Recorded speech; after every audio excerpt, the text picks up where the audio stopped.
frío, mucho frío y un hambre terrible, desesperante. En estas condiciones, Napoleón y su gran armada comienzan a recular después de haber intentado conquistar el territorio ruso en el año 1812. Esta reculación, este retroceso, lo hacen, por lo visto, acompañados de una gran caravana de carruajes cargada con más de 80 toneladas de oro. 80 toneladas de oro que pertenecían al botín que parece ser que Napoleón consiguió tras expoliar los palacios de las más pudientes familias moscovitas. La dimensión y la impronta de tamaña fortuna no podía pasar de ninguna manera desapercibida. Y aún así, en las crónicas, en determinado momento se le pierde totalmente el rastro. Y a partir de ese momento, de la carga de ese preciado botín, no se vuelve a saber nunca nada más. O por lo menos no se vuelve a saber nada más de esa fortuna hasta recientes fechas, porque uno de los muchos cazatesoros que van tras él asegura que desde hace muy poco tiene localizada esta fabulosa riqueza.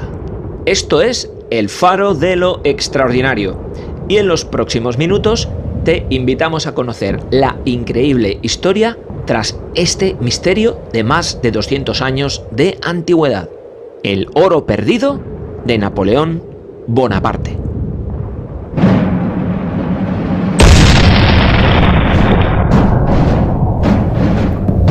Para comienzos del año 1812, Napoleón se podía considerar literalmente el rey del mundo.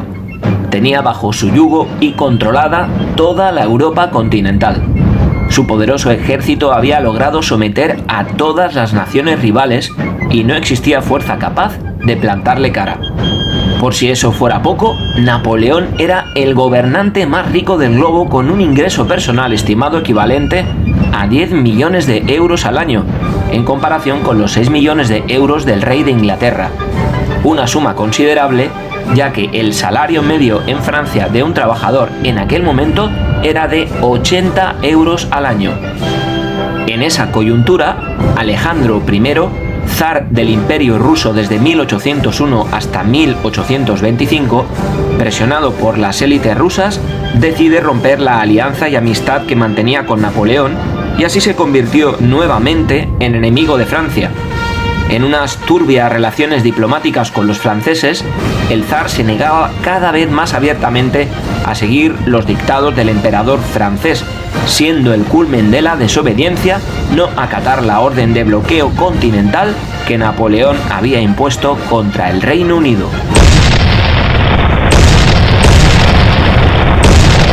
Como respuesta, en el verano de 1812, Napoleón congregó a su imponente Grande Armée. Estaba a punto de emprender la más arriesgada de sus campañas, la invasión a Rusia. Reunió un ejército de más de 600.000 hombres, la mitad de los cuales procedían de países vasallos. Esta armada era llamada por los rusos el Ejército de las 20 Naciones. Para finales de junio, la gran armada francesa ya estaba incursionando en territorio ruso. El comandante eslavo Barclay de Tolly, sabiendo de la manifiesta inferioridad de sus soldados frente a las tropas de Napoleón, rehúye el combate cuerpo a cuerpo contra la soldadesca gala.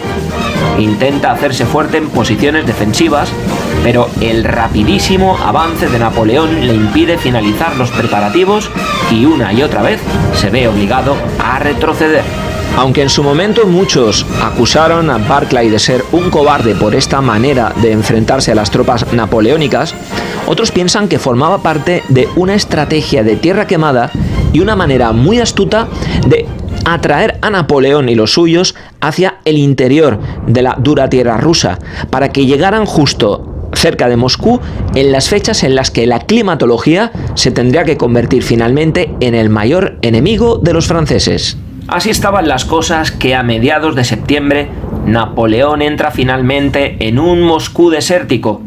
Siguiendo la táctica de tierra quemada, los rusos prendieron fuego a Moscú y vaciaron la ciudad de toda población. Moscú, una ciudad edificada mayormente con estructuras de madera, se quemaba prácticamente por completo, privando de forma efectiva a los franceses de la posibilidad de abrigarse en la ciudad, lo que no consiguieron las autoridades rusas, y aquí radica el objeto de nuestro programa, es impedir que Napoleón sacara un gran botín de los más lujosos palacios, iglesias y monasterios abandonados a su suerte.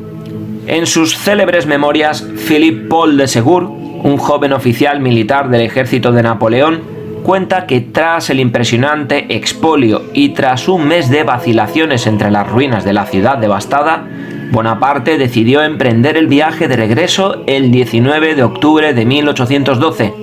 Según narra el historiador Andrew Roberts en Napoleón, una vida, a las pocas semanas de llegar, los franceses tuvieron que recurrir a los muebles para hacer fogatas con las que calentarse, y subsistían gracias a la carne podrida de caballo. Con todo, la decisión de marchar llegaba demasiado tarde para sus soldados. Ya había llegado el invierno, de una severidad excepcional para una tropa sin reservas ni equipamiento adecuado. El retroceso hacia Francia se convierte en un verdadero desastre. En medio de ese caos, Segur destaca la enorme caravana que acompañaba a la comitiva, caravana formada de infinidad de carruajes tirados por caballos. Estos transportaban el mencionado botín, compuesto de piedras preciosas, oro y plata. 80 toneladas en total. Incluso menciona una cruz de oro del campanario de Iván el Grande, que tampoco nunca se ha encontrado. Philippe Paul seguía mencionando en sus memorias que desde Yat hasta Mikhailivka, un pueblo entre Dorogobuye y Smolensk, no ocurrió nada notable en la columna imperial, aunque fue necesario arrojar los despojos de Moscú en el lago Semlevo. Cañones, armaduras góticas, los ornamentos del Kremlin y la cruz de Iván el Grande quedaron hundidas en sus aguas. Con estas palabras explicaba el general francés cómo la Grande Armée se vio obligada a tirar en aquel momento todas las riquezas que había saqueado durante la campaña de Rusia para poder escapar de sus perseguidores. Por desgracia, para los soldados galos, ir más ligeros de equipaje no les salvó del frío, el hambre y las enfermedades, enemigos que fueron más letales en su huida que los propios soldados rusos. Pero estas posesiones no fueron las únicas que tuvieron que lanzar al lago. Según Philippe Paul de Segur, también acabaron en el fondo de aquel lago trofeos, glorias y, en general, todas esas adquisiciones por las que habían sacrificado todo, objetos cuyo peso se convirtió en una gran carga para ellos. El objetivo de aquellos hombres no era ya embellecer, adornar la vida, sino preservarla.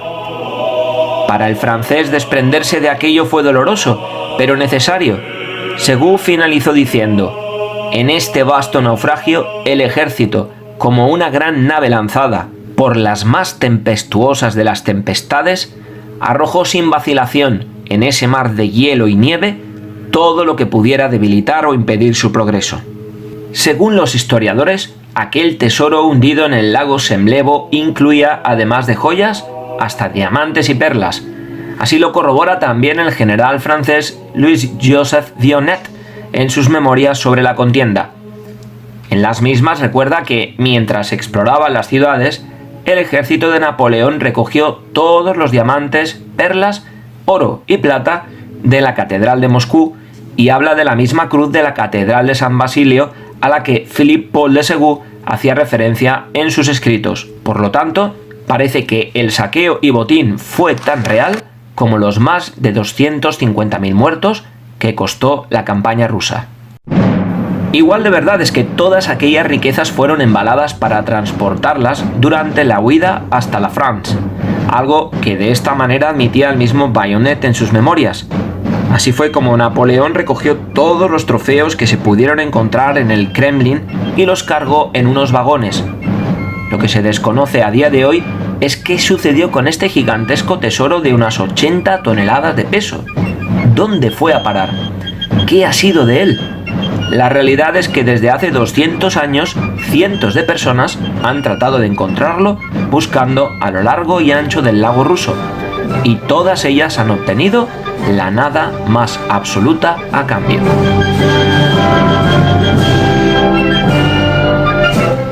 Hasta ahora, al menos.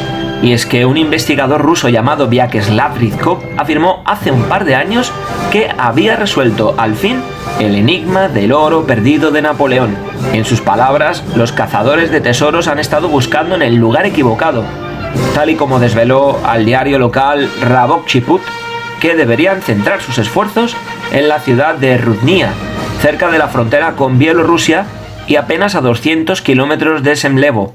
El mismo Rykov, sin embargo, no dice que la teoría del lago sea mentira, ya que afirma que se sabe a ciencia cierta que la Grande Armée abandonó una gran cantidad de armas y munición en esta región. Con todo, cree que después de 2 siglos es el momento de asumir que puede hallarse en otro lugar. Su teoría, que ha saltado a los medios de comunicación hace un par de años, afirma que el Corso envió un convoy hasta el lago Semlevo para que hiciera las veces de señuelo, mientras el verdadero se escabullía hacia el sur y dejaba las riquezas en Bolshaya Rutavek. Rykov apoya su teoría en varios relatos locales que citan la existencia de un convoy en la ciudad durante la retirada de los soldados de Napoleón y un análisis del agua del lago que se llevó a cabo en 1989 y que según él demuestra una cantidad inusual de iones de plata. Sobre esta base, afirma que Napoleón ordenó a sus ingenieros construir una cripta submarina en la que dejar las riquezas hasta su posible regreso. Con el equipo y los especialistas adecuados, según Rykov, se puede salvar el tesoro y sacarlo del fondo del lago. Pero no todos están de acuerdo con esta teoría. El veterano cazador de tesoros Vladimir Poryayev, experto en el oro de Napoleón, señaló en su momento que esta teoría debía ser rechazada.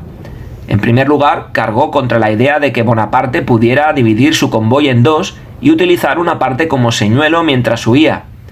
Poryayev considera que es mera ficción, ya que durante siglos los historiadores y los archivistas han documentado el progreso diario de Napoleón en la campaña rusa.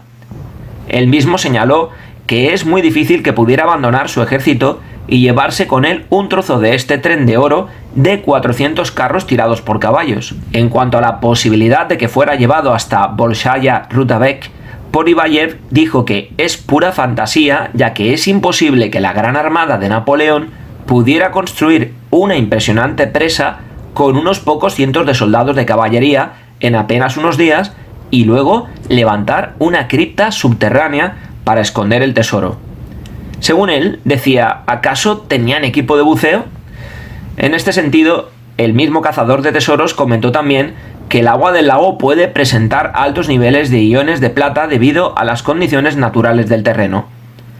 Por ello, ha instado en repetidas ocasiones a Rykov a sustentar sus afirmaciones en pruebas documentales sólidas en lugar de elucubraciones y cierto afán de protagonismo. Un gran enigma, un gran tesoro y, como vemos, una considerable polémica. La única certeza que tenemos hasta el momento es que el tesoro sigue desaparecido y si alguien lo ha encontrado, desde luego no es de dominio público. ¿Algún voluntario a sumergirse en las gélidas aguas de estos lagos y sacarnos a todos nosotros de la duda? Pues aquí continúa el misterio y nosotros seguiremos esperando novedades. Puede ser muy interesante si alguien llega a encontrarlo. Si os ha gustado la historia que hoy os hemos compartido, no olvidéis darle al like, es muy importante para nosotros. Vuestra opinión también es muy importante para nosotros. Dejadnos aquí debajo vuestros comentarios sobre esta historia, qué pensáis, qué opináis sobre ello. Suscribiros al canal si todavía no lo habéis hecho y compartir con otros este programa para que mucha más gente se pueda beneficiar del contenido del mismo y de todo lo que compartimos. Y no olvidéis activar la campanilla para estar avisados de todos nuestros futuros estrenos. Esto es El Faro de lo Extraordinario y os agradecemos enormemente que hoy nos hayáis acompañado. Por nuestra parte, nada más. Y aquí os esperamos muy pronto para seguir iluminando todo lo maravilloso.